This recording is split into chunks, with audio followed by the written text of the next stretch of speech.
Welcome. My name is Bill Kenny, and I'm with Test My Pitch. We have a webinar today that we're going to be doing called Business Plan Competitions Are Broken and What to Do About them, or what to do about it.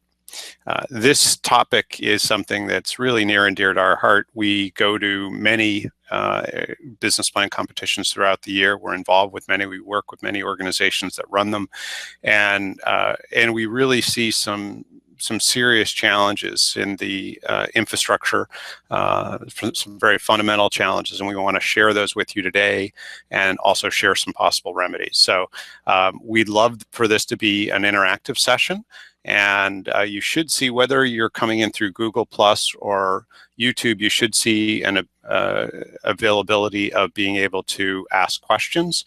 I believe in both interfaces, it's up in the upper right-hand corner. You'll see an icon that allows you to do that.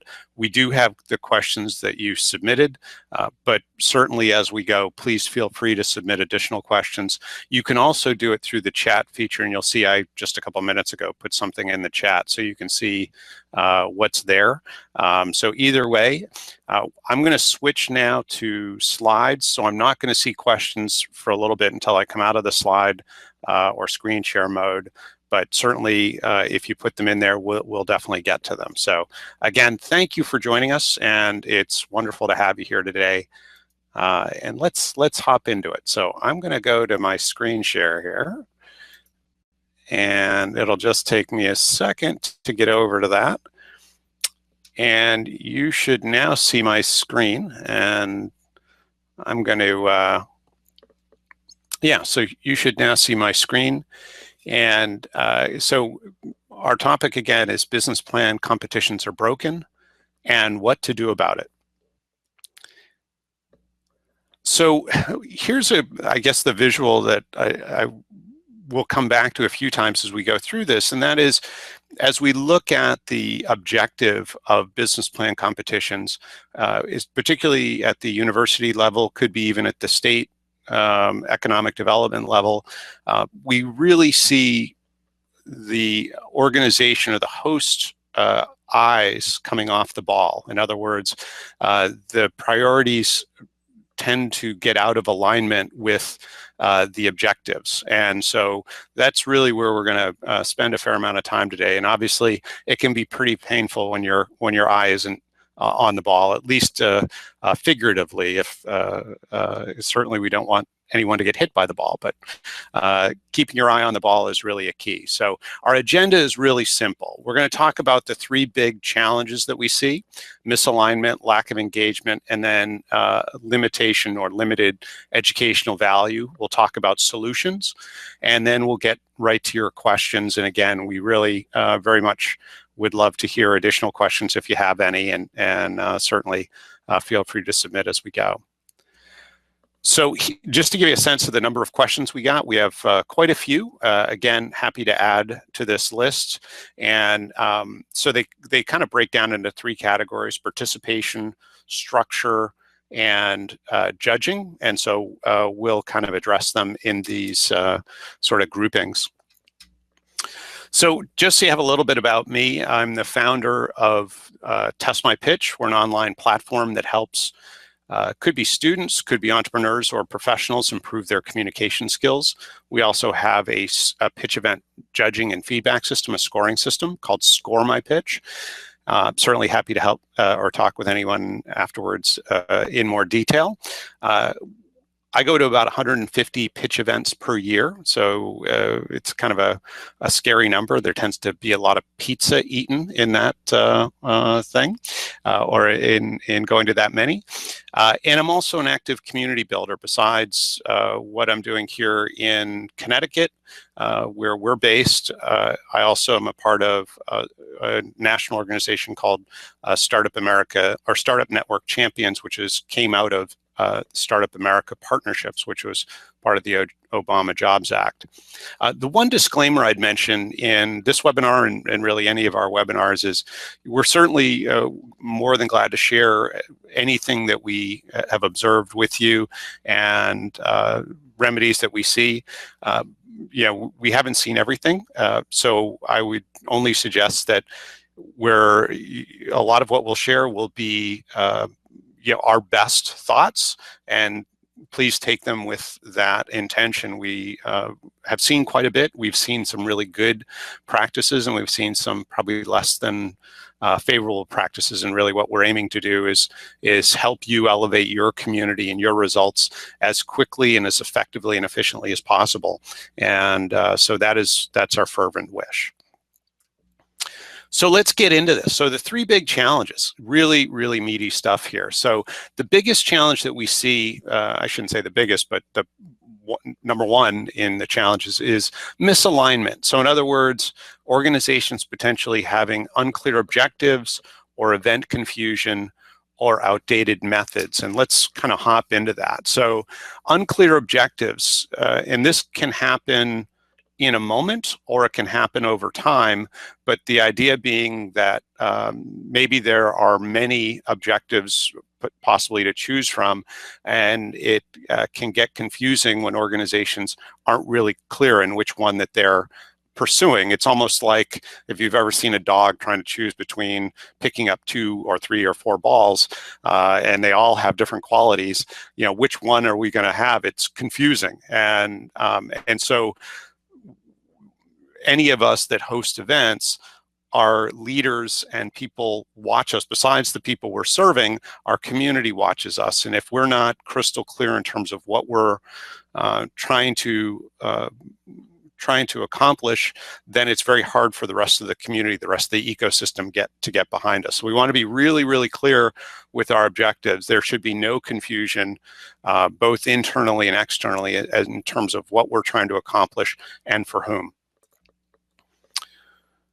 Second is within this misalignment is about event confusion. So what we see when we talk about event confusion is an organization might host a variety of events that leads up to a business plan competition or that complements a business plan competition. And quite often we see a real misalignment there. In other words, events that maybe are attracting nascent entrepreneurs, young students, underclassmen, but have a sort of a look and feel of an investor event, and that can be very challenging and difficult to engage the community. And the worst thing is to get people to come back. So we want to make sure that our events very much align with our objectives and the pathway that we're going to help people come out at the other end of the funnel very successfully. And so when we look at aligned events, we kind of break down the continuum of events that you might have within a business plan competition program. At the early stages, you're going to have engagement events. In other words, you want to get people sort of into the movie. You want to get the students or the entrepreneurs or nascent entrepreneurs into the movie. And so you want to have events that are very light and simple and make it easy for people to make the decision to come back for a second experience. That's really the goal of the engagement events, is sort of to have the style and quality be of the nature that it's very easy for the participants to say, I want to do more of this. And then as they get more committed, as you can see, a bigger section of that continuum is devoted to education. So it's really about going from sort of making that commitment to developing skills and developing your abilities. And then finally, fund is kind of maybe an overused term, but it could be fund or exit, and you'll see later on we'll actually replace fund with exit. But it could be either one, but ultimately the idea is that you're getting them ready for something else. You're getting them ready for their next step, and ideally moving from your program to the next level program. So how does this translate into making your events align? So as you can see, we've defined the purposes at each of these levels, but really how this translates from a criteria and an assessment standpoint, you're going to move, if, for example, people are pitching, let's say, or there's some evaluation done in terms of participation at engagement level events, the focus is much more going to be on form than it will be on substance. In other words, we're going to make sure, if you go back to that, we just had a image of a baseball player. Early in, as people learn how to play baseball or softball, the focus is on the fundamentals. Are you holding the bat right? Is your swing reasonable? Do you have good balance? And so on. And later on, we're going to worry about how you hit the ball. But right now, all we care about is your follow through and sort of those core fundamentals. So that's form. And so that's in the engagement phase, and certainly in education, we're going to be focused at least 50% on form. And then as we move into the sort of later stages of educate and into fund or exit, we're going to focus much more on substance. So and again, that's where the misalignment comes. We see this quite often where criteria at very entry-level events are highly focused on substance. In other words, are you ready for investment? What's your ask? All this kind of stuff, which these people don't even know. They have no context for any of those criteria because they don't understand what resources they need, and so to have some kind of sophisticated ask just doesn't make sense. And ultimately, it disenfranchises those participants from the process. You will not see those people again, and that's really a big part of the challenge. So you really have a bunch of different flavors of business plan competition. Sort of there's the traditional, we need a document, multi-page. It should have a thud factor, and we're going to have people read through your 30 or 50-page plan and your PowerPoint and all that. And then the next stage will be you'll come in for a pitch, the finalists will pitch, and maybe there'll be a demo event and so on. And that is certainly the traditional method.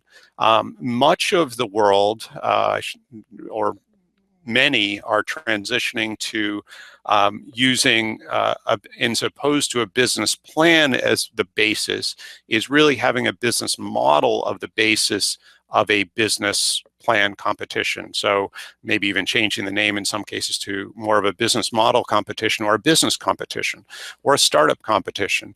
And so in the early parts of this, for those that haven't seen the business model canvas, this is an evolution of Alex Ostwaller, and it's become sort of the de facto basis of the lean startup revolution.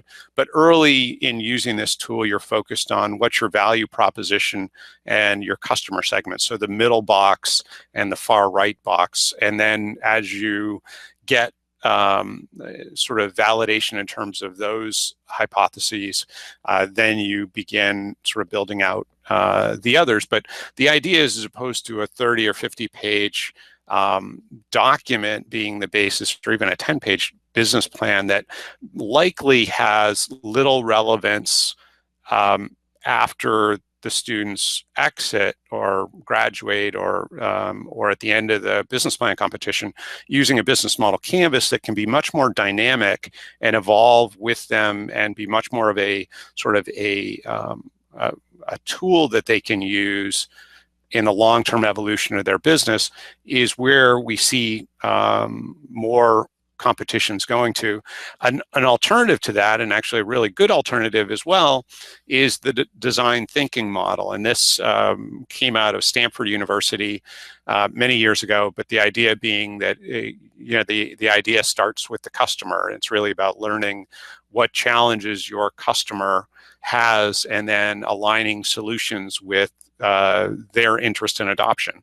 And so it's about just sort of continual testing and iteration of your ideas until you have a match between what the customer wants and what you can create. And there's certainly a kinship between the business model canvas and design thinking. They're very light, they're very nimble methodologies, and can apply not only to a startup, but they can also apply in corporations where innovation is a priority. So when we think about alignment, and a kind of the big theme here is that if ultimately business plan or business model competitions are not generally an endpoint in and of themselves. They're intended to prepare either students or young entrepreneurs for success, and that success, may be that entrepreneur or student goes and starts a business. It also may be preparation for them entering the workforce. And so in either regard, we want to prepare them with tools that translate very well in either case and can stay with them forever. And so again, thinking about the business plan, it's, unless you're going for a loan, a business plan is sort of an arcane document, and going maybe more to a business model or design thinking viewpoint will have possibly more staying power in terms of making sure that, again, the students or participants have tools that are really critical for their ongoing success. So challenge number 2 is really about lack of engagement. And so here, where we see this challenge is actually at the formation stage, and this is organizations, tending to continue to attract sort of a pale and male audience. And this can be obviously quite limiting. And this can manifest itself in many ways. In other words, we're just getting students from the engineering school and the business school. We're not getting cross-campus participation. We don't seem to be able to get the faculty or administration engaged. The alumni is not involved, and we don't have much participation from the ecosystem. This can kind of come in many ways, but more often than not, what we hear is that we're not getting, we're not getting the designers to show up, or we're not getting disadvantaged participants. Whatever sort of community is not in the game, that can be a real challenge. And so this comes from organizations being unintentionally exclusive. And when I mentioned this really happens and can be controlled at the formation stage, that's exactly what I mean. So when you have the idea for an event or a program, the first thing you want to think about is, who do we want in this movie? Who needs to participate, whether that's as an actual participant going through the program or any other stakeholder. Then they need to be in the planning from the get-go. They need to be a part of that conversation from the get-go. And again, it may be diversity from an ethnic or racial standpoint. It may be diversity from a gender standpoint. It may be diversity from a standpoint of background, skills. You ultimately define who's important and imperative to your community, but it's ultimately about being as opposed to unintentionally exclusive. It's about being intentionally inclusive, and thinking about that upfront, inviting people who are key to the process in the planning. And maybe the easiest way to think about this and why it's so important, and anyone, if you've ever moved into an apartment that with someone or into a house with someone, it's much better to move into that place on the same day than to move into a place that someone else has been inhabiting for quite some time, and you come in as the second inhabitant. In other words, if you come into someone else's movie, they're going to be sort of allocating resources to you. Here, you can have this shelf or this space in the bathroom, or you can have this bit of the refrigerator, as opposed to you selecting the location together, selecting the apartment or the house, and then moving in together where you're making decisions together. What you end up finding is that people care for a community that they have greater investment in much differently than they do a community where they're a guest. If you're a guest, you tend not to promote or care for that community as well. So if you've ever had anybody move in with you, you'll know this because there are invariably sinks left, dirty dishes left in the sink. There's mess left in rooms. Whereas if you move into a place together and you have co-ownership, you tend to care for it much better and co-promote.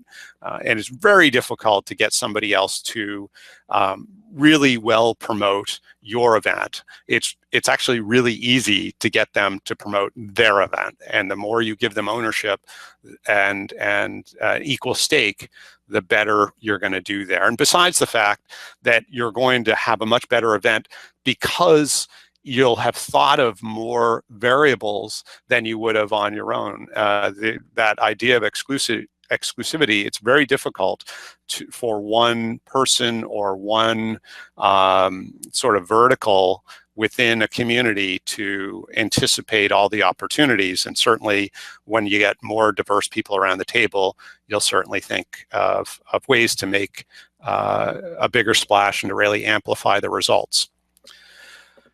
So, and this can come from, and this is an aggressive word, but this can come from arrogance, and it may even be just laziness. But if you almost rationalize this as if you've ever traveled to a foreign country, and I just speak English. When I went to school, I learned Latin, which unfortunately, when I travel, Latin is not very effective.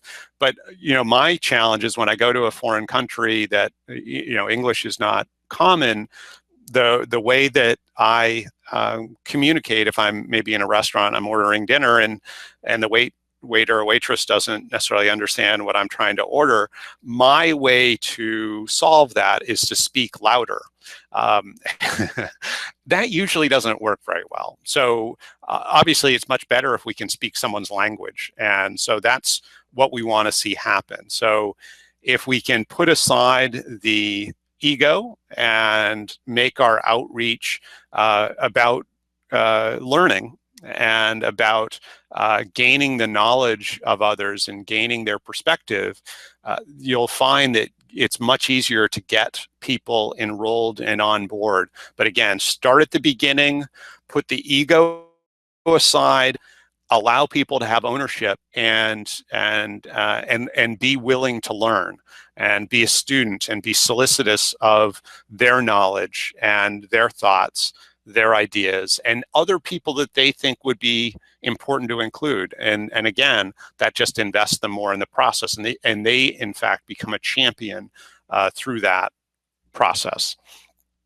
So many organizations, we have a lot of the participants on today's webinar are from universities. And so the idea of silos isn't foreign. And certainly universities and economic development or governmental institutions tend to be fairly siloed. And that, of course, can be very challenging from a standpoint of breaking down some of these barriers. And so we want to make sure that there is cross-curricular collaboration, that we've included people from across all those silos, and again, that there are multiple perspectives. And I can understand where some people, in seeing this image of a lot of people in the room, gosh, this is really going to slow us down. Well, here's another perspective, and that is the early part of formation should go a little bit slower, but it's amazing how much faster you can go when you have more people in the room. And so in other words,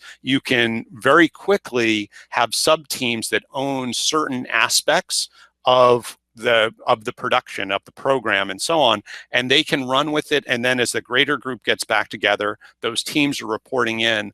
I'll tell you, one of the things that I see, and I facilitate some startup weekends, about half a dozen annually around the country, and one of the things that is a huge difference between a really good startup weekend, one that has a high attraction rate, and one that has poor participation, is that and it's just this simple, and I can tell as soon as I go to the homepage, but when I go to the homepage of that startup weekend, if the images on the page of the organizers represent the people who you want to have at the event, then it usually does pretty well. In other words, you want a decent sized group. It might be 5, it might be 10, it might even be more than that. But it should be representative of your audience. And I can 100% of the time, when it's a pretty robust group, you know, half a dozen people or more, and they're diverse. In other words, some students, some professionals, and people representing different ethnicities and genders. And the same would be true of the judges, and the same would be true of the coaches and mentors. But the more that when you go to that site, the images you see, the more it represents the people who should be participating, the more likely you are to get that community. And that's just a very simple way, but a very public way to declare the importance of this cross-curricular or cross-community type collaboration. And it can be, you know, and again, people will exclude themselves simply because that visual doesn't apply to them. They go to the site and they go, oh, this is just for white men. All right, I'm out of here. And it usually can be that simple. And of course, we want to follow those images with sort of the execution in terms of who's actually involved and engaged, because that allows us to reach, not only to learn more and to design better our programming, but also to reach into communities that we wouldn't have otherwise been able to reach. So here's a huge issue, and this is probably the, you know, of all the things we're going to talk about for the long-term health of any be it business plan or business model competition, is this idea of it could be patriarchal or matriarchal. I don't mean this at all to be gender-based, but the idea being that there's this sort of charismatic individual who's been running it for 30 years, and you know, what ends up happening, of course, is they get tired at some point, or maybe they've been running it for 5 years. I mean, that's overwhelming for many programs. They're so, you know, they're such time intensive things. But the issue is, this person has been so busy running it that there's been no effort put into succession and developing future leaders and getting more people into the movie. So this is not only important in terms of engagement and inclusion, it's not only important for today in terms of building sort of the best program, but it's critically important for the long-term health of the organization. So we want to move from this patriarchal model to having a methodology that allows us to see succession and to prepare future leaders for taking charge. And it really just that simple model of getting a big group, having sub-teams where those junior leaders can begin developing the skill of leadership, hosting their own meetings, getting people to show up, creating an agenda, having follow-up notes, and being able to delegate and to manage volunteers. All of those skills, you know, it's one thing to learn those in a safe place where you're just involved and responsible for a subset of the overall, than it is to sort of suddenly one day get the baton when that leader says, I'm done. I really, you know, here's the manual, and, you know, good luck. And of course the manual is, you know, you have to spend a day with them and they just tell you stuff, and you write as many notes as you can, and off you go. So you have all that institutional knowledge. And so it's much better to have an infrastructure of leaders that can continue the program on. And not only that, this, again, it serves a lot of needs. This helps with engagement. The more people are invested in it, it helps with what the program is, because you have more input and better perspective.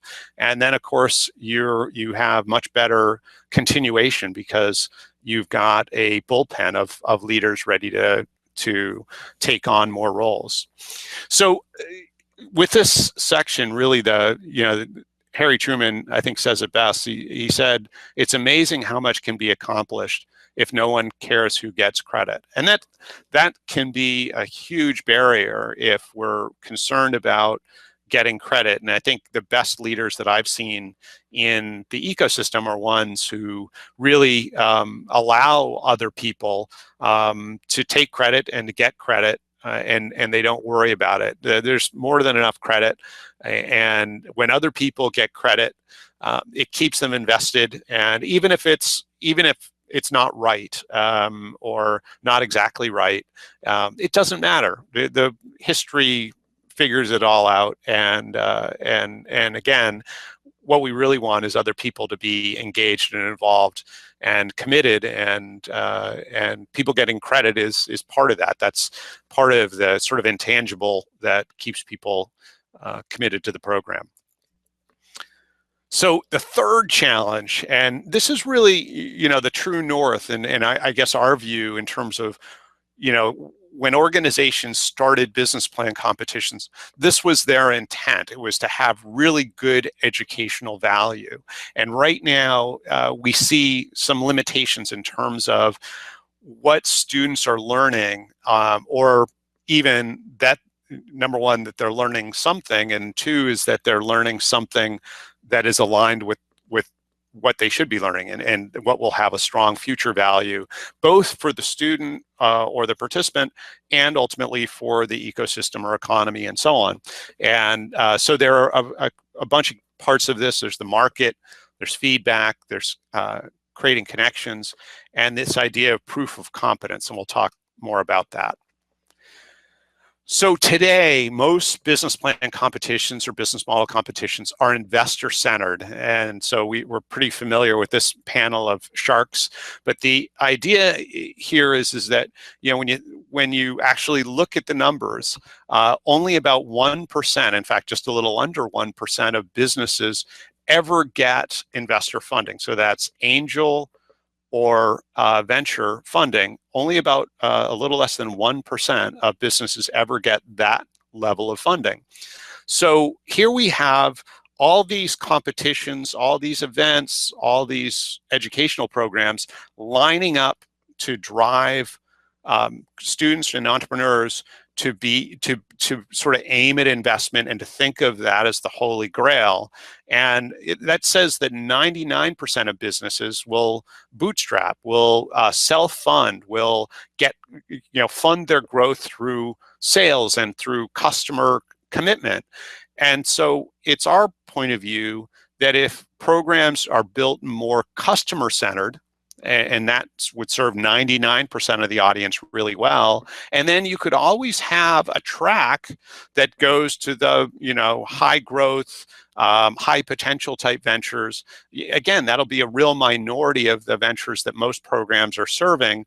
But when we go off track of being customer centered, we're really stripping these participants of the learning that's really critical for them to go out and find their product market fit, to have some early sales success, which will help propel their ongoing success, and help align them better with what will be valuable for them, whether they continue with their venture or they go off and work for somebody else. The skill of understanding customers and being able to sell and satisfy customer needs is absolutely critical, and unfortunately we're out of alignment. In fact, there's actually now an accelerator. Of the thousands of accelerators that are in the world, there's at least one that's moved from an investment model to a sales model. As opposed to taking 6% of the company, they actually take a percentage of sales as the sort of the stake in the venture. And so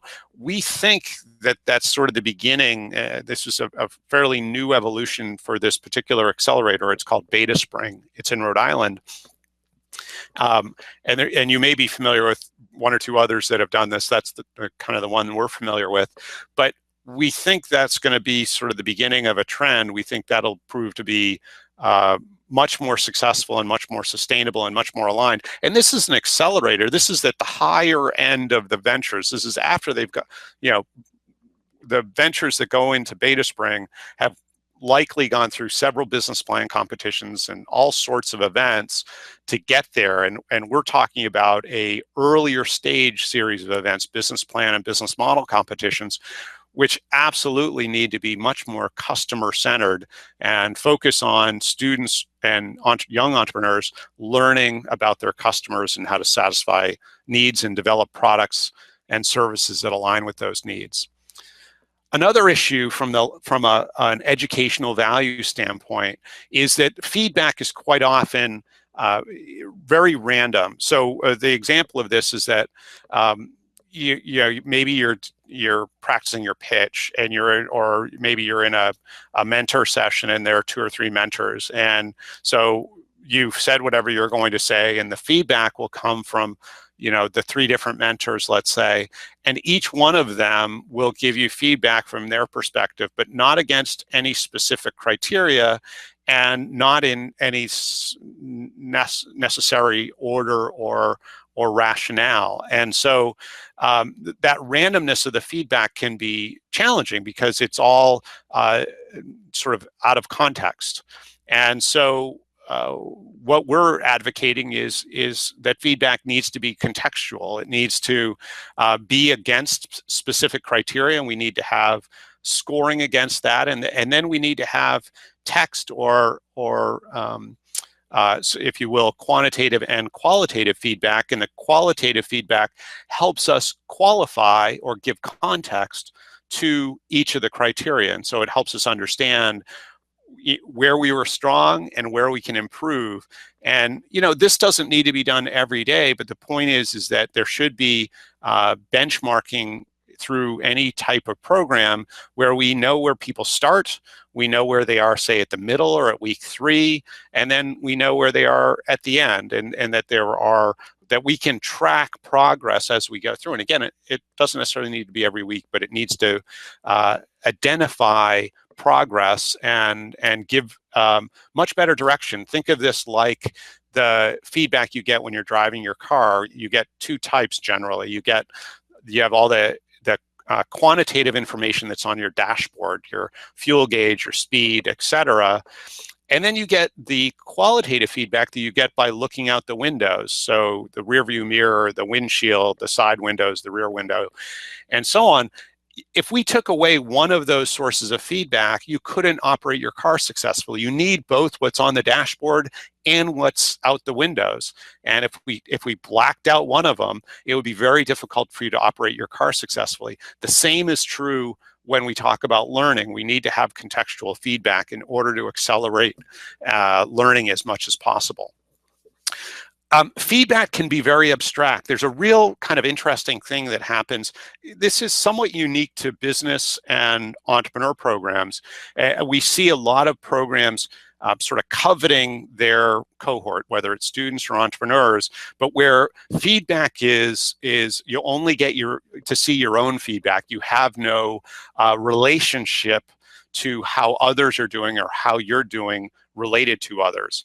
And this can be really challenging. It's great that we get sort of the quantitative and the qualitative feedback, but then when we can relate that to where we are in the pecking order of various reference points, then we can begin doing things that we wouldn't otherwise be able to do. Then we can learn at an even more accelerated rate. It's, again, great to have that qualitative and quantitative feedback. Even better if we can put that within a perspective of a peer group. And so how does that work? Well, it's not really a revolutionary idea. If any of you run or compete in any type of sports event similar to running, cycling, or whatnot, you'll know that when you finish an event, the organizer within minutes posts results, and they're democratized. Anyone in the world generally can see the results, and so you can see not only how you did, but how you did in your age group against a cohort or peer group. You can see how you did overall. You can see people's times. You can see their splits, their pace, blah, blah, blah, all that stuff. But what this allows that participant to do is actually to resource or reference people that performed better or differently than they did, or maybe had strengths in certain areas that they want to adopt. And so not only can I reference and look at this, but I can go to the individuals that I want to mimic and ask them if they would be willing to train together, or if they wouldn't mind sharing their training regime or what they eat before the event, or any of those things that we want to learn. But ultimately, having these reference points is impactful. And it's what we found and what we've observed is that it's very difficult for people to get better, or students or entrepreneurs to improve without a reference point as to what better looks like. And the more that we can manifest in their head what better looks like, and that could just be slightly incrementally better, but if they don't have a way to leapfrog each other, it's really challenging. You're sort of in a bubble. And so modeling has been around forever. Anyone who's a parent does this. The children certainly model their parents' behavior.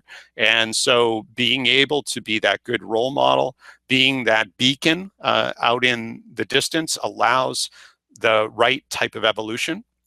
And ultimately, when you look at any program, one of the biggest future values of the current cohort or the current participants is how they can allow the next generation to start in an advanced stage. And unfortunately, in most entrepreneurship education today, we see every new participant has to start at the beginning. And it's a very Darwinian approach, a Darwinian process.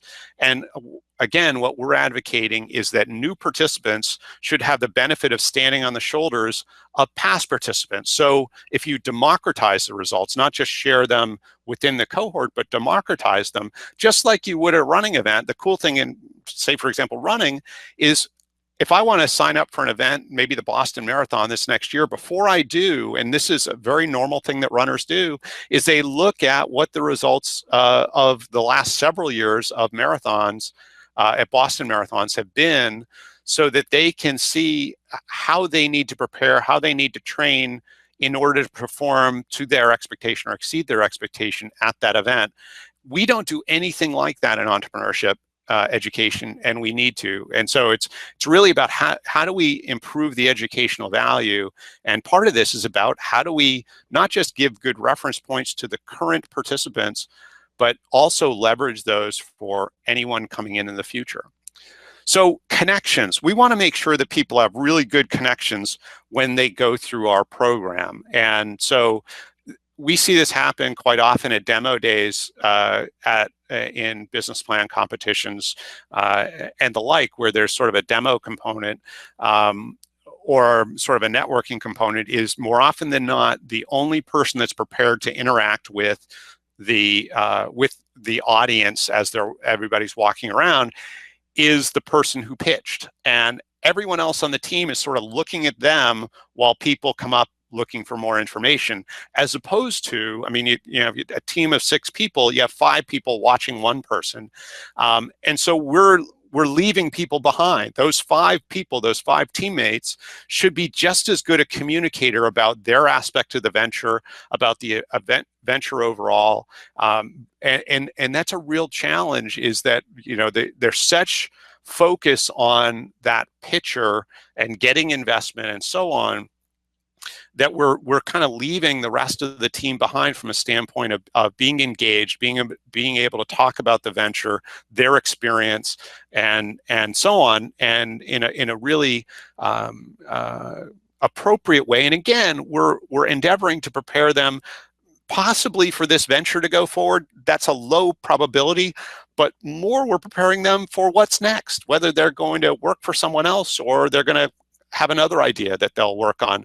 But, you know, a lot of times these business plan competitions, there's a very small set that keep going. The real point is, how are we preparing people to do better, to learn more, to be valuable in their community in some way?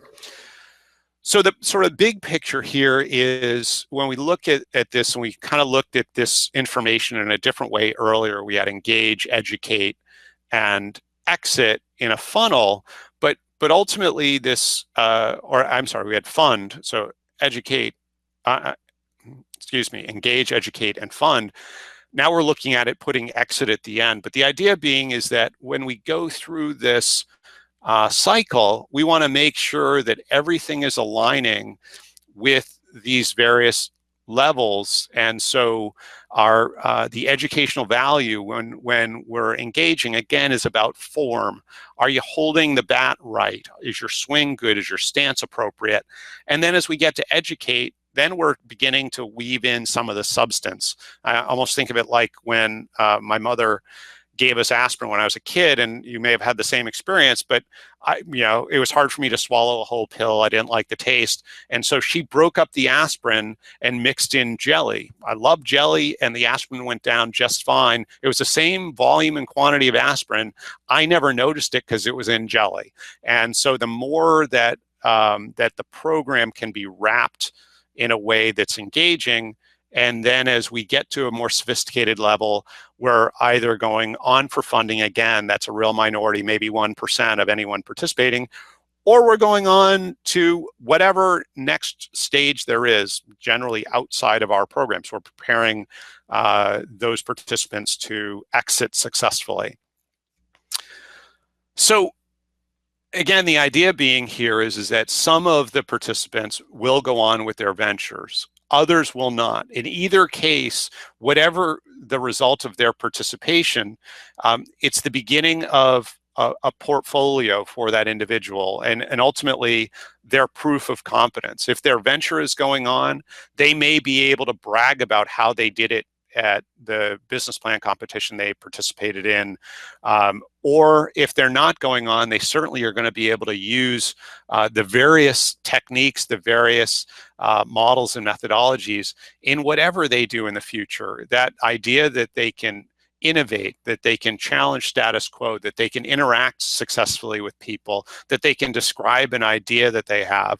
Any of those things are highly transferable skills, and ultimately act as a proof of competence, and not only that we are competent, but sometimes it's important to be able to not only evidence that, but to be able to share that idea that you have these competencies. So we want to help in each individual's evolution, not just the pitcher, but the whole team, and again, preparing them for what's ahead. And they're going to be much more valuable both as an entrepreneur and as an employee if they learn how to do the various skills that you're going to teach well. As an organizer, you have a lot of balls in the air. You're really a juggler, and so we started with having your eye on the ball. In a lot of these cases, it's really it's about knowing which of the balls is the most critical. We've got all these balls in the air, but what's our true north? What will keep us aligned, and what will keep our program successful in terms of having the highest value so that we have high participation and high engagement year in and year out? And that's really what we want to get to, is where we can appropriately juggle these balls. So keeping our eye on the ball, we want to be able to call our shot. We want to be able to tell them that we're going to hit it out of the park. And then, of course, we want to be able to serve well. We want to be able to make sure that, again, our eye being on the ball, that we can lay down a serve that is critical. So getting people engaged, making sure we're aligned, and having a high educational value are really key components to serve great business plan competitions, business model competitions to our community. And that's really the idea of what we're doing today. So we've had some great ideas, hopefully, some things that hopefully were meaningful for you. We're going to hop into your questions, and you'll see there are a bunch of them here. In a moment, I'm going to come back on screen, and we'll actually go through these, and hopefully having me on screen is helpful. It'll also allow me to see if you've submitted any questions, and I'd certainly, if you haven't and you have additional questions, please do put them in the chat or in the question area. Before we go to those questions, two quick things. One is our next workshop is going to be the Criteria Conundrum, developing your ultimate rubric. It's going to be on August 23rd, again, a Tuesday from noon to 1 p.m. Eastern time. I'm not sure if we're still, yeah, I guess we're Eastern Daylight, so we'll go with that. And then for those that don't know much about our tools, just 30 seconds. So we have an online platform that helps in private communities, helps students and entrepreneurs and professionals improve their communication skills. It very much accelerates the drafting process and also the feedback process. And so it's really built on a cycle of iterative improvement. And the easiest way to think of what Test My Pitch looks like is to think of it as taking the notion of Toastmasters and putting it online. And then Score My Pitch, the basic idea is it replaces the piece of paper you might use for the ballot that judges would use to score a pitch event. There are some other use cases, but the basic idea is that the tool helps make judging much, much more reliable, and it also gives a much greater quality and volume of feedback to participants, and all of that information is instantaneously available. So enough on sort of us and our tools. If you're interested in more, we're absolutely glad to chat more about it. So I'm going to stop my screen share, and I am going to now go. I should be back on the screen. I just need to get back to this screen. So hi, I'm back on the screen again.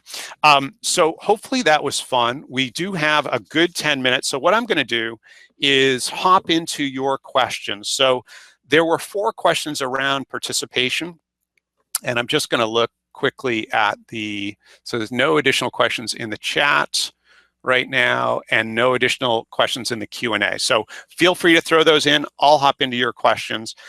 So around participation, there were 4 questions. So how do we improve student and faculty participation? How do we get better participants? How do we get the same participants? Oh, I'm sorry. The question is, we get the same participants all the time. How do we attract new entrepreneurs and judges? And then 4th, they want to attract relevant audience. So again, I think it really starts with what we talked about, and that is, as you're many of you are past the formation stage. So you have to sort of start in the middle. It's like building a car that you're driving. So the rule was, at formation stage, we want to get everybody in the room before we might have a vision or a kind of a light vision, but before we've actually formed the event or the program, we want to get the appropriate stakeholders, the influencers in the room to be a part of the process and to have ownership and to make it theirs, and to really invest in what's going on. Doing that in motion, it's certainly more difficult, but it certainly, I think, can start with the next sort of the next year's program, and getting people involved very early and engaged, and almost having it as a relaunch is key. But we won't have all the answers. I don't have a magic wand that will give you all the answers to what your program should look like. It's critical that you get the people you want engaged, or representatives of those populations in the room to be a part of it. So if you're in the engineering school or the business school, and you want the art school and the humanities to be involved, then they should be a part of the planning. They need to be invested in it. And I'll promise you, there are some serious skills that don't exist in the entrepreneurship community that they need to own in terms of helping students learn about, or the community learn about. I'll give you an example. So this is something I see all the time at schools, where the school wants to sort of get the creative folks to participate, and the engineers are they're making bigger posters, right? This is like me going to a restaurant and just speaking louder, thinking people will understand me, as opposed to speaking their language. So what the art community, and there are probably many other things the art community can bring to entrepreneurship, but one certain thing that they can bring is the ability to take feedback, the ability to listen and take feedback. In general, entrepreneurs are not very good at taking feedback, at listening well and understanding and evolving. Artists are. If you go to art school, you're going to be critiqued. You're going to be critiqued publicly, generally every day. And so you learn how to critique, you learn how to receive critiques, you learn how to understand and ask questions to follow up on a critique, so that you qualify what people mean and you can compare one critique to another.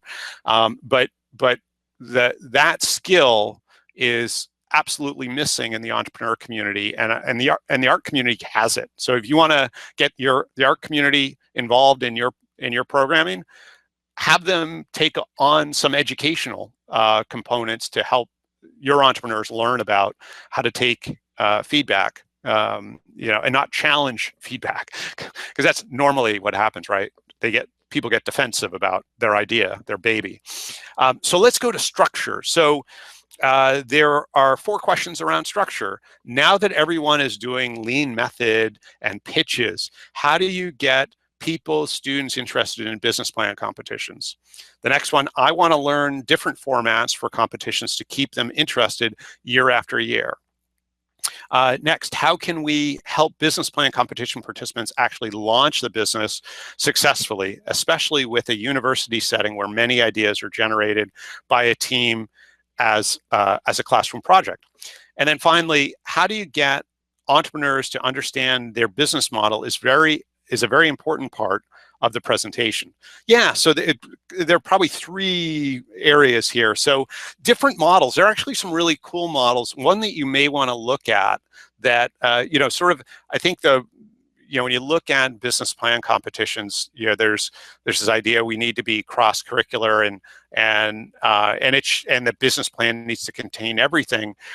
There's some organizations now that are actually breaking this down into subparts, and so many organizations are actually having a funnel where there are different stage gates where people, ventures, students, and so on, proceed from one level to the next. In other words, you might start with 100 or hundreds of participants at level 1, and that may simply be sort of some level of customer discovery and business model validation and some proof of that. And then level 2, you might winnow down to 50% of the original folks, and then level 3, you might go down to 50% of that, or whatever the right sort of gradations are. But at each level, the expectations about the completeness of the plan or the model goes up. Again, going from form to substance is really how you're transitioning. And the idea isn't that people lose, it's that they can kind of go, in a different path, either to continue with their idea, maybe start again at the beginning of the line with a new idea, but that they can also iterate. So it's really about how do you sort of do this. So probably the best business plan, and I say business plan with air quotes, competition we see is actually at University of Massachusetts, Lowell, and it's called the Difference Maker program. It's a phenomenal program. You can Google it or let me know and we'll send you the link. But they get about 7,000 students a year that participate in that, and it is across campus. That's about 40% of their student population. It's really pretty remarkable. But another model that's kind of interesting, some of you may have heard of it, it's called Proto-Hack. But they sort of came out of the Startup Weekend type events, but where Startup Weekend really endeavors to have involved, Proto-Hack is really just about prototyping. It's about getting to the place before you, and actually I should say it's really about pre-prototyping. You build nothing there. It's a 12-hour event, and it's all about identifying something that's worth doing. And so it's really all about customer discovery. And so there's a real great linkage between that sort of hackathon and what you might do next in terms of, okay, now let's build a minimally viable product now that we have some validation. And you might have a week or a month between those so that, the validation can be finalized and more validation done. So I think there are a few different models. Again, I'm happy to talk with anyone offline about this as well. And then how do you go from sort of the classroom to a successful venture? I think you've got to have a track for those sort of true businesses out of universities, but not to at all discourage the people who may never launch a business but are sort of are learning, and we need to keep them learning about innovation, about customer discovery, and so on. I think we want to be able to serve both those markets. Again, 99% are going to be the people who are working on a customer-funded business. Only 1% are going to be working on an investor-funded business. So we want to make sure that we serve them in some things, sort of along those lines in terms of ratio. And then how do we get entrepreneurs to understand that their business model is very important? So yeah, we see this all the time when we look at pitches. Invariably, pitches talk much more about the product than about the business. And so that's huge. And so our secret to how to overcome this is to get people into a template, to get them into a form so that they are much more mad-libbing it. They're filling in the blanks, and they go from a place of sort of conscious competence where they're sort of thinking through the building blocks to a place where they become unconsciously competent, where in other words that muscle is naturally strong and well exercised. So we are right at 1 o'clock, and I apologize. One more set of questions. It's on judging. So there are four questions within this. We aim to have clear, fair, and effective criteria for particular events and instructions that match that for both the pitchers beforehand and then the judges when evaluating. There's no real question, but that's, I guess, a statement. And then the next is we have two camps: traditional folks who are focused on process only, and progressives who are on for results. How do we design fair measurement that satisfies both?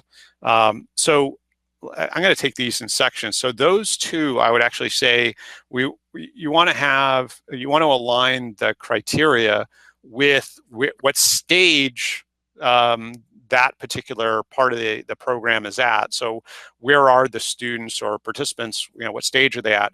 And then, if they're at early stage, we should be more form focused. Are they holding the bat right? Is their stance right, and so on?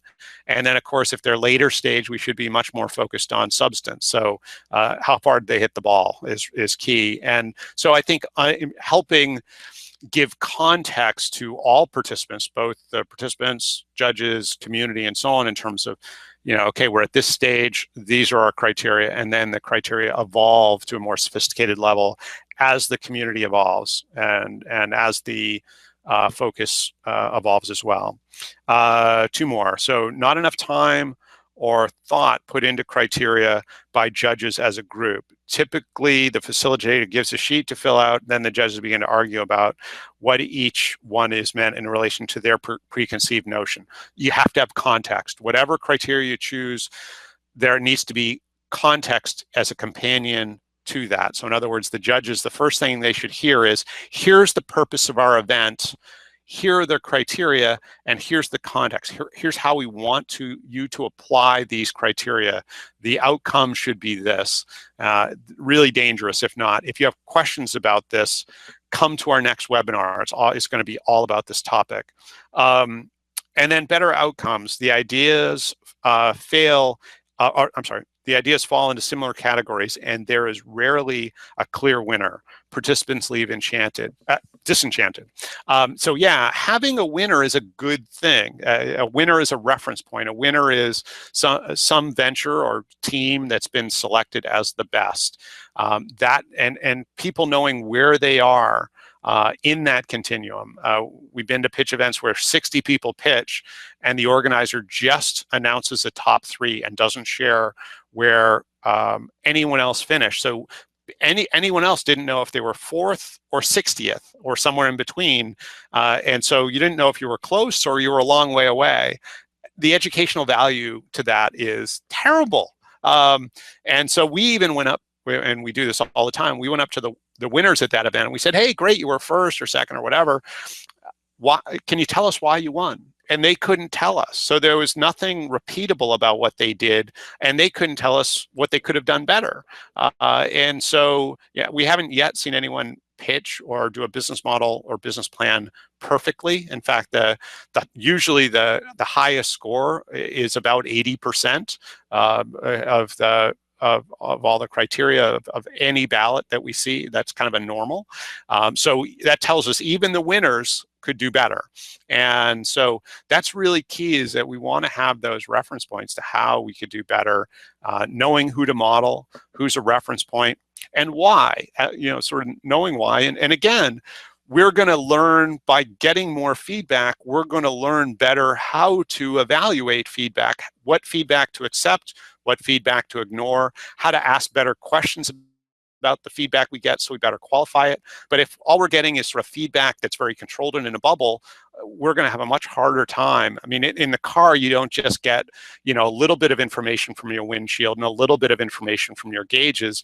It's a constant stream. And you have to evaluate how much to look at, when to look at it, what to pay attention to, what to ignore, all that kind of stuff. Certainly when we go out in the real world and we talk to customers, they're not going to be shy in sharing feedback, or we talk to employees or investors and so on. We need to learn how to do it now. So, wow, this has been huge, a lot of fun. It's been great to be with you. It's now 5 after the hour. I'm so sorry for going long. I don't see any additional questions, so I'm just going to go quickly over to the chat. No additional questions there. No additional questions in the Q&A. I think we've kind of answered everything for now. I would highly encourage you for us to have a conversation. We'd love to learn more about what interests you in this topic, and certainly we'd love to answer any additional questions, but at the very least we'd love to learn more about your program and certainly where you see opportunity and what you hope to accomplish in the coming year. So thank you all so much. I hope you have a great rest of the day, and hopefully we'll talk to you very soon. Bye for now.